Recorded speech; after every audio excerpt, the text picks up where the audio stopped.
Hey y'all, this is Corey with Everyday Man, doing everyday reviews for everyday people. Today I'd like to give you some do's and don'ts of how to set up and properly maintain an Intex metal frame swimming pool. Now what I've got here is a 12 by 24 rectangle swimming pool, and there's a few very important things to setting it up and keeping it clean.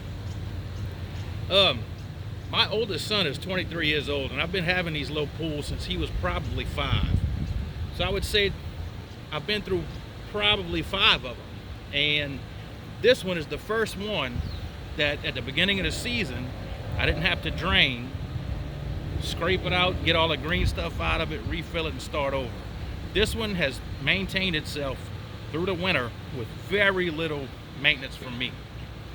So the first thing I'll tell you that you do want to do when setting up one of these little pools, or any pool for that matter, is do prepare your ground. That will be the number one most important thing you can do. What you want to do is start from the lowest spot in your yard and dig out. You don't want to add dirt or sand to put the pool on. You want to dig out. You want to start at the lowest place. So what I did is I hired a guy with a bobcat, and he came and he scraped out a level piece of ground for me.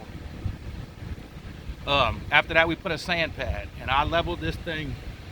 It took a long time. It's maybe an inch off from the length of the 24 feet, but it's worth it in the end. Don't just put it on your ground thinking it's going to be fine. It won't be. I've tried it. It doesn't work. Number two, do and don't. When you are setting up your pool for the first time, it is very, very important as it fills to get all the wrinkles out, 100%. This is just as important as preparing the ground. If you have a wrinkle in the bottom of your pool, it will give your pool a place to accumulate algae that you can't get to with a vacuum, and it's really hard to scrub out. So it's vitally important to make sure you take your time, do it right, and get all the wrinkles out of the bottom of this thing. Number three thing I'll tell you what to do, or what I would do, is use a saltwater system. This is an Intex clear water salt system. This, in my opinion, is by far the best way to do one of these little pools. I would say don't use chlorine or any type of chemical, only because these pools are not really big enough to hold on to the chlorine. As the sun comes up in the middle of the day, your chlorine will be burned off and your pool will be left with nothing. Whereas with this, as long as that pump is running, it's maintaining and creating its own chlorine. Another do that I want to talk about with this pool is do use some sort of automatic vacuum. The one that I have is the Intex automatic vacuum. Now with these little pumps, this is the smallest sand filter that Intex sells. It's really undersized for this swimming pool, but it's holding up and it's working. It's a 50 pound unit. It only holds one bag of sand. And what you'll find you'll have to do quite often with it is back wash it. It'll only go for a couple of days before you'll see the discharge really decrease. Now when you use one of these vacuums, one of these Intex vacuums, it hooks up to your discharge. So the good thing about hooking it up to your discharge is that you don't have to prime a vacuum and use it on your suction side. These little pumps really don't have the power to use on the suction side. And once you get any sort of bubble in the system, you got to start priming and repriming your pump, and it can really be a pain. It is so easy to throw this little Intex automatic vacuum into this pool and hook it up to the discharge and never have to prime anything. Now with that being said, with this small pump, the smallest one they make, this vacuum will probably only run about 3 hours before it just doesn't have enough power to push it anymore. And I'll have to come back wash it and get it started again. Now even if I leave it in overnight and it does stop, the really good thing about it is the discharge is now going to the bottom of my pool, creating a whole new circulation for the system. And that's a really good thing about it. So if my little vacuum gets stuck on this end and my skimmer's over here on this end, it's really circulating the whole pool, and it really works out well. And so that leads me to my next point. Another do get a skimmer. If you follow me this way,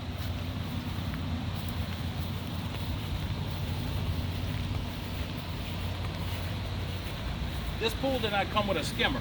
I installed this Hayward above ground pool skimmer, and I simply used a vacuum hose to run it to my pump. Now, a pool of this size, I just don't understand Intex thinking about not putting a skimmer on it. It had the two little suctions right next to the discharge, which really didn't make a lot of sense to me because you're not getting the circulation. You're making a little small loop. So what I did was I put my skimmer on the furthest corner away from the suction that I could. That way I can actually have a good circulation through this pool. So that's another good do, is do put in a skimmer and don't rely on your underwater suctions. Now that little Intex vacuum I have, it works really well, but with these rounded bottoms, what you'll find is any debris you have in the pool will accumulate in the corners because they're round and it can't climb this round corner. So what I did to fix that, I bought one of these little Intex chargeable pumps. Now these, not pump, I'm sorry, chargeable vacuum, excuse me. They say they're really good for spas and smaller pools, which I'm sure they are. But in a pool like this, when you're properly set up and all your debris is coming to the corners, it makes it really easy just to go suck up any debris that was left in a corner from your little vacuum. So, like I said before, this is the first one I've had like this where I haven't had to drain it and scrub it. It's really pretty much a maintenance-free, as maintenance-free as a pool can be. I probably don't spend a solid hour per week messing with this pool.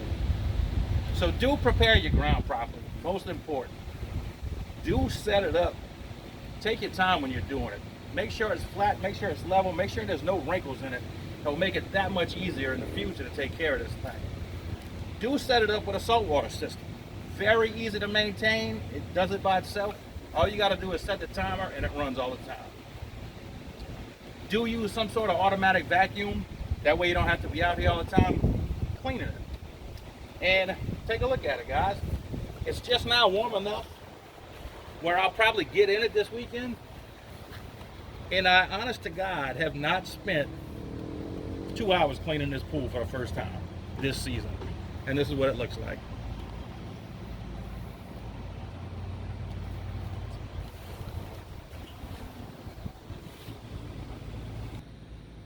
Guys, another point I want to bring up, when you got one of these pools, you'll find yourself in it with nowhere to put down your drinks or your phone or anything.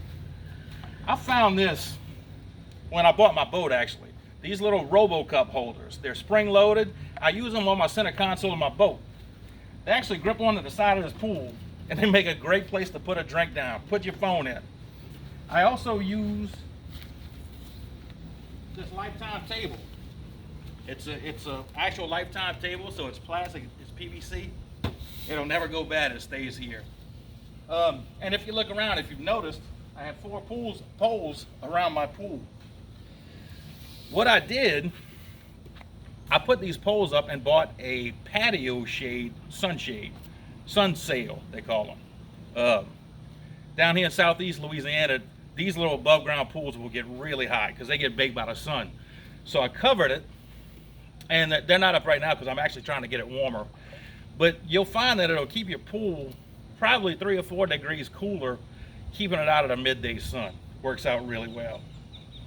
Another thing I forgot to mention, when you are setting up one of these rectangle metal frame pools, you want to put the feet on something solid.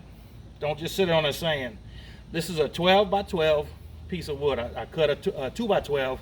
I cut it into 12-foot sections and put one under each one of the legs. That's really important. And I do want to give you guys one little pro tip. Come with me.